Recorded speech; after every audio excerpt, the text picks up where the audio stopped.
Bonjour, voici la cinquième leçon des fondements mathématiques de machine learning. Nous allons aujourd'hui donner quelques exemples de problèmes d'apprentissage.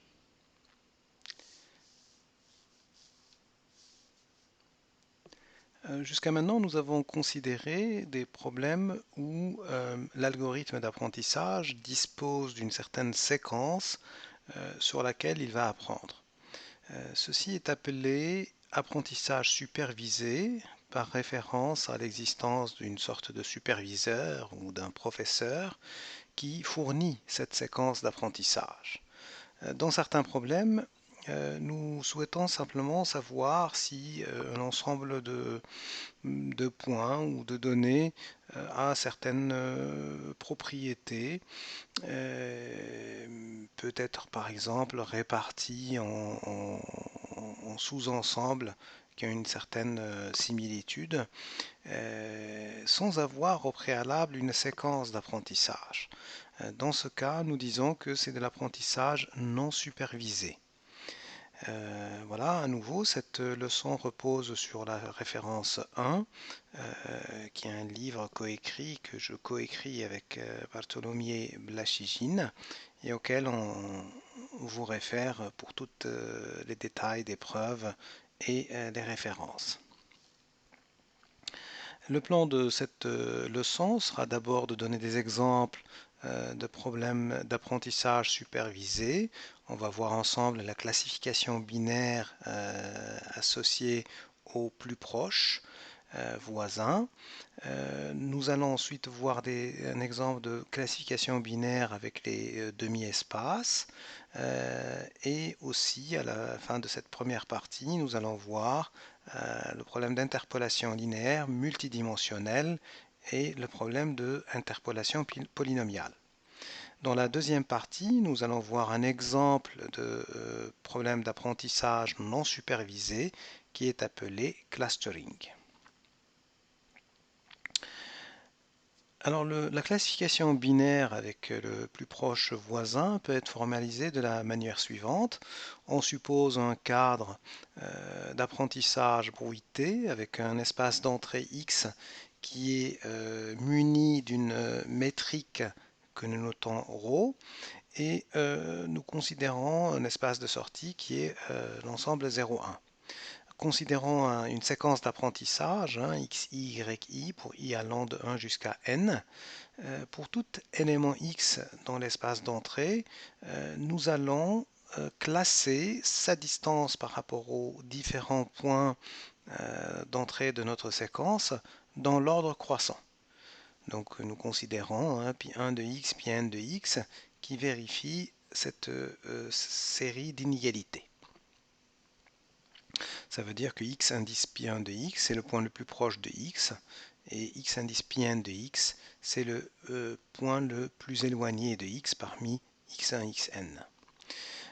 L'hypothèse 1nn, nn pour nearest number, le voisin le plus proche, donc, cette hypothèse-là consiste à associer à x simplement la sortie du point le plus proche, y indice pi 1 de x.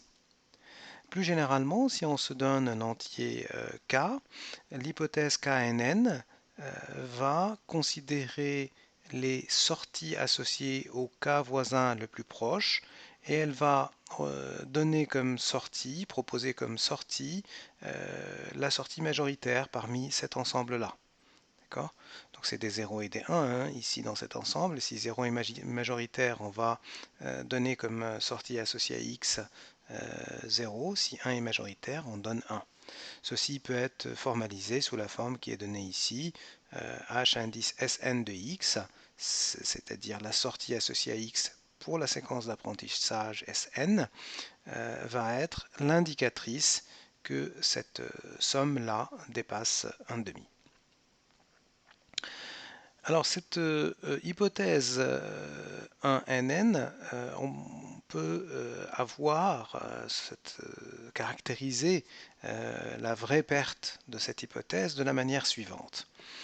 Si on suppose que x est 0,1 à la puissance d avec la norme euclidienne, et supposons que le noyau de transition est kappa, et vérifie que la fonction qui à toute x donne kappa de 1 conditionnellement à x est lipschitzienne, avec paramètre c.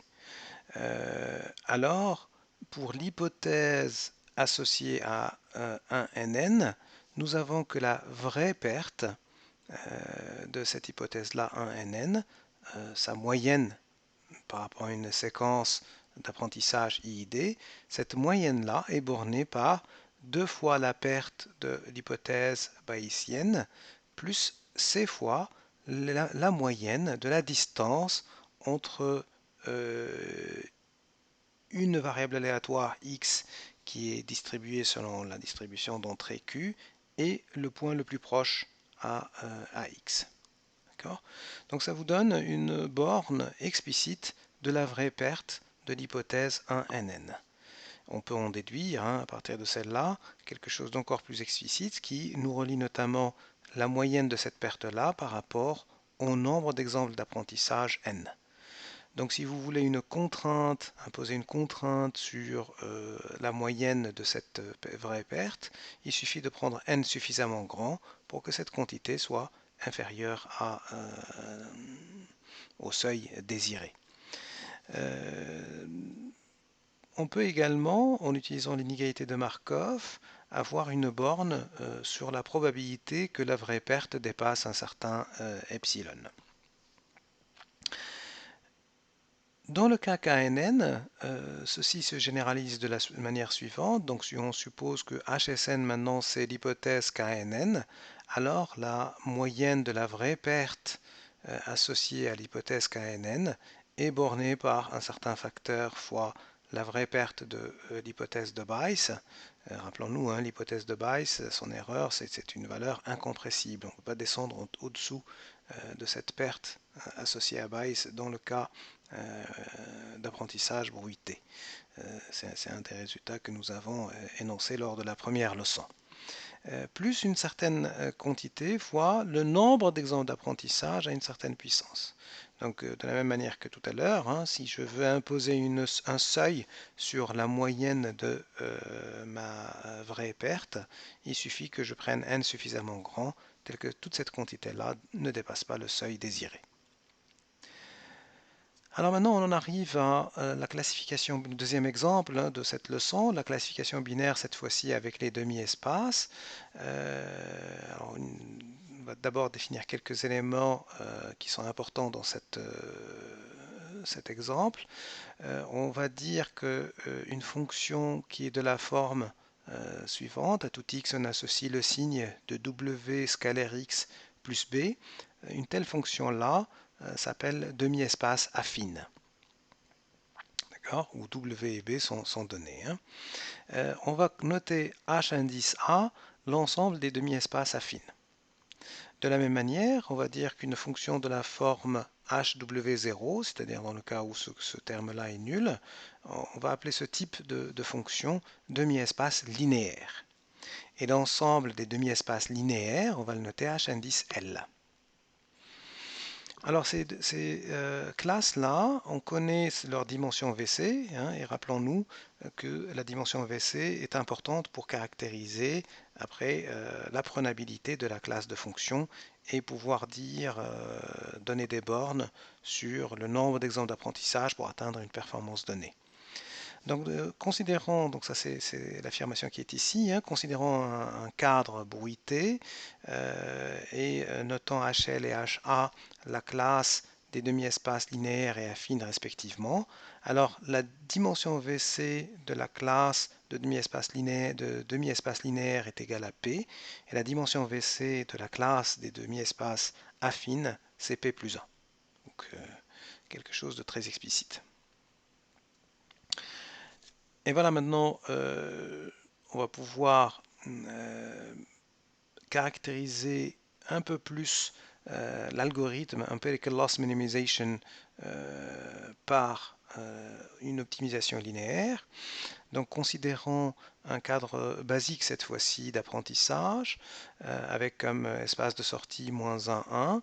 Notons HL la classe des demi-espaces linéaires et supposons que notre fonction cible f est dans cette classe HL, c'est-à-dire f est de la forme H indice W chapeau.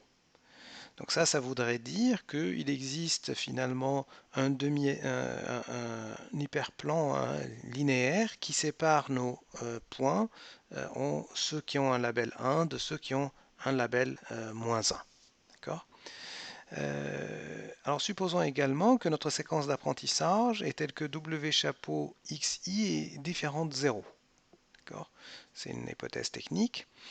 Alors, si un vecteur satisfait cette inégalité-là, yi fois w scalaire xi strictement positif quel que soit i, alors h indice w est bien solution de la minimisation de la perte empirique. D'accord. En outre, on peut affirmer que Empirical Loss Minimization par rapport à une séquence Sn admet une solution HW qui satisfait que yi fois w scalaire xi est supérieur ou égal à 1, qui peut être écrit sous une forme matricielle en disant que a fois w est supérieur ou égal à 1, où a c'est la matrice qui est donnée, dont les termes sont donnés par l'expression que je donne ici. AIJ, c'est yi fois xij. Alors, on va voir que cette caractérisation ici, ou cette solution qui vérifie cette propriété et qui existe d'après cette affirmation, nous permettra de trouver la solution de la minimisation de la perte empirique à travers une optimisation linéaire. Alors rappelons-nous, un problème d'optimisation linéaire consiste à trouver le suprémum de U scalaire W, où W parcourt R puissance P, sous la contrainte que A fois W est supérieur à un certain vecteur V. Ici on optimise, on essaie de trouver le suprémum de ces quantités-là sur tous les W, où la matrice A et les vecteurs U et V sont supposés donnés. Donc ça c'est un problème d'optimisation linéaire, et on sait qu'un tel problème peut être résolu dans un temps polynomial en N et P. Et donc notre problème à nous, qui est de trouver W tel que A fois W est supérieur ou égal à 1, peut être résolu en disant je résous le problème d'optimisation linéaire qui est ici avec comme fonction objective la fonction nulle, c'est-à-dire en prenant U égale 0. Donc notre problème peut être résolu en un temps polynomial en N et P. Alors une méthode alternative à cette manière de résoudre l'inégalité souhaitée, qui est de trouver W qui vérifie cette contrainte, c'est ce qu'on appelle l'algorithme perceptron, que nous allons exposer maintenant. Nous allons maintenant présenter l'algorithme perceptron pour trouver la solution à la minimisation de la perte empirique. Donc étant donné une séquence d'apprentissage, x, y, i, pour y allant de 1 jusqu'à n, cet algorithme construit une séquence de vecteurs wi de la manière suivante. W1 c'est le vecteur nul, et pour tout instant du t, du temps, t allant de 1, 2 jusqu'à une valeur souhaitée, s'il existe un certain indice i tel que yi fois wt scalaire xi est négatif ou nul, alors on prend wt plus 1 comme étant l'ancienne valeur wt et on ajoute yi fois xi. Sinon, on va donner comme sortie de l'algorithme wt et l'algorithme s'arrête. Alors on a une proposition ici qui nous dit que dans les conditions de la proposition précédente, si B est le minimum de normes de W qui satisfait cette inégalité-là pour tout i, et si R c'est le maximum des normes de xi, alors l'algorithme perceptron converge après au maximum r fois b au carré plus 1 partie entière. D'accord. Donc on a finalement le nombre d'itérations maximum à partir desquelles l'algorithme va converger et donner un résultat qui satisfait l'inégalité que nous souhaitons. Alors maintenant, un troisième exemple, c'est l'interpellation linéaire avec multidimensionnelle. Donc le contexte est le suivant, l'espace d'entrée c'est R puissance P. Notre hypothèse finalement est une fonction d'R puissance P vers R. Et la fonction cible, on suppose que c'est une fonction affine de R puissance P vers R. Et donc finalement, f est dans la classe d'hypothèse qu'on a notée HA, qui est l'ensemble des fonctions affines de R puissance P vers R. La fonction perte que nous considérons, elle est donnée par l'expression suivante, hein, L de H est d'un couple XY, c'est Y moins H de X au carré. Si on calcule maintenant la perte empirique pour une hypothèse H sur une séquence d'apprentissage Sn, on découvre que c'est égal à cette somme-là de yi moins h de xi au carré divisé par n. Et donc finalement, minimiser la perte empirique par rapport à cette classe d'hypothèses affines revient à faire de l'interpolation avec la méthode de moindre carré. Si on calcule la vraie perte d'une hypothèse H, on découvre que c'est espérance de f de x moins h de x au carré. Alors si on considère maintenant un problème d'interpolation polynomiale, où notre fonction cible c'est une fonction polynôme de degré p, et donc finalement elle appartient à cette classe que nous notons ici HP, des polynômes de degré p, alors il y a une petite astuce qui permet de se ramener au cas précédent. Si on note psi, la fonction qui à tout x associe 1, x, x carré jusqu'à x puissance p, alors tout polynôme finalement h peut être vu comme étant bêta fois psi de x, où bêta c'est les coefficients de notre polynôme et psi de x c'est cette fonction-là. D'accord ? Et donc si on change maintenant les entrées qui étaient dans la dimension 1, hein, puisque l'espace des entrées c'était R, en un espace de dimension p plus 1, en prenant comme entrée cette fois-ci ce vecteur psi de x et non pas x lui-même, on se ramène au cas de l'interpolation linéaire traité précédemment avec des entrées multidimensionnelles. Alors on arrive maintenant à la deuxième partie de cette leçon qui est des problèmes d'apprentissage non supervisés. Donc dans certains problèmes, nous souhaitons identifier si nos points peuvent être répartis en certaines zones ou ont certaines propriétés de similitude, certains points ont certaines similitudes que nous souhaitons identifier. Dans ce cas-là, on va dire qu'on a de l'apprentissage non supervisé. Alors de manière rigoureuse, l'apprentissage non supervisé ne fait pas partie du cadre général d'apprentissage que nous avons défini. Cependant, certains problèmes d'apprentissage non supervisé, comme les clusterings que nous allons exposer dans cette partie, sont considérés comme un problème classique de machine learning. Alors, le clustering consiste à regrouper les points dont nous disposons en sous-groupes appelés clusters selon un certain critère de similitude entre les points ou de proximité entre les points. Alors malheureusement, il n'y a pas de définition plus précise que celle-là pour le clustering et qui fait finalement consensus. Alors, nous allons donner une description qui est la description usuelle du problème de clustering. Alors comment ça se présente? On se donne un ensemble fini x de points et une certaine distance, donc de x croix x vers R+. L'algorithme de clustering consiste à chercher des sous-ensembles C1, CK de X, tels que les points qui sont proches les uns des autres par rapport à la distance D sont regroupés dans le même ensemble, et les points qui sont loin les uns des autres sont séparés dans des sous-ensembles différents. Cette description, ce que je viens de faire, mathématiquement, n'est pas rigoureuse, elle est même un peu ambiguë, mais malheureusement, encore une fois, on n'a pas de formalisation plus rigoureuse du problème de clustering. Alors, on va présenter un algorithme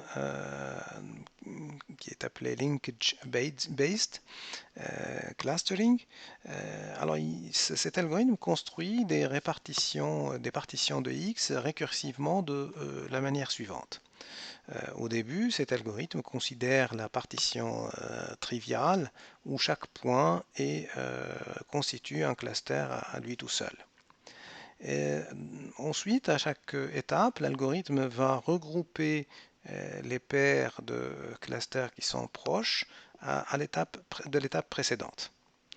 Donc il nous faut, pour un tel algorithme, définir la distance entre les clusters et dire à quel moment on va arrêter ce regroupement des clusters.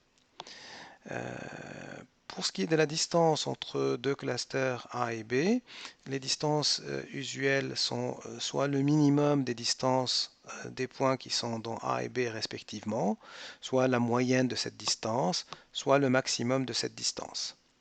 Pour le critère d'arrêt, un premier critère d'arrêt simple, c'est de se fixer à l'avance un certain nombre de clusters qu'on voudrait atteindre, et donc on va arrêter de regrouper les clusters quand on atteint ce nombre K. Une deuxième approche consiste à arrêter de regrouper les clusters quand la distance entre deux clusters est plus grande qu'un certain seuil R donné. Certains algorithmes de clustering reposent sur une certaine fonction coût G, qui est une fonction définie sur l'ensemble des partitions de X vers R+. Alors, un exemple usuel d'une telle fonction de coût, ça s'appelle la fonction K moyenne. Alors, elle se définit de la manière suivante. On va supposer que l'ensemble des données, l'ensemble qui contient les données X, est un sous-ensemble d'un ensemble plus grand, X', qui est muni d'une certaine distance. Et pour chaque C inclus dans X, on va définir le centre de C comme étant le point Y, donc de X', qui minimise la somme des distances de tous les points de C par rapport à Y au carré.